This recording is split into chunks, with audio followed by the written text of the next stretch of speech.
పోలీసులు గ్రహించాల్సింది ఎప్పటికైనా నిష్పక్షపాతంగా ఉండటం. ఇవాళ తలలు పగిన పోలీసులు కానిస్టేబుళ్ళకి గాయాలైన, ఎస్ఐలకి గాయాలైన, ఉన్నతాధికారులకి గాయాలైన. ఎందుకు జరుగుతుంది ఇది?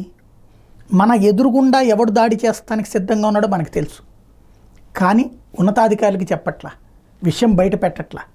రెండవది, పార్టీలకు అనుకూలంగా పనిచేయాల్సి వస్తుంది.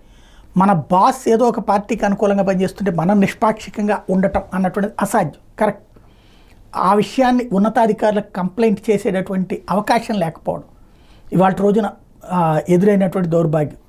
పోలీస్ శాఖ నిష్పక్షపాతంగా ఉంటే, రాజకీయాలకు అతీతంగా ఉంటే, బాధ్యతాయుతంగా ఉంటే సమాజం బాగుపడుతుంది. ఒకప్పుడు రౌడీయిజాన్ని, ఫ్యాక్షనిజాన్ని పెకలించింది పోలీసులే, రాజకీయ నాయకులు కాదు. ఆ పెకలించిన పోలీసులు ఇప్పుడు మళ్ళీ రాజకీయ పార్టీలకి అటో ఇటో ఉండటం వలన ఇవాళ పరిస్థితి తలెత్తుతోంది. చివరికి ప్రజలే కాదు, సమాజమే కాదు, పోలీసులు కూడా బాధితులుగా మిగులుతున్నారు. ఒక్కసారి ఆత్మవిమర్శ చేసుకుని నిష్పక్షపాతంగా, నిర్మోహమాటంగా, నిర్భయంగా పనిచేస్తాం, బాధ్యతాయుతంగా పనిచేస్తాం అనేటువంటి ఆలోచన వైపుకి రావాల్సిన అవసరం అయితే పోలీస్ శాఖకు ఉంది.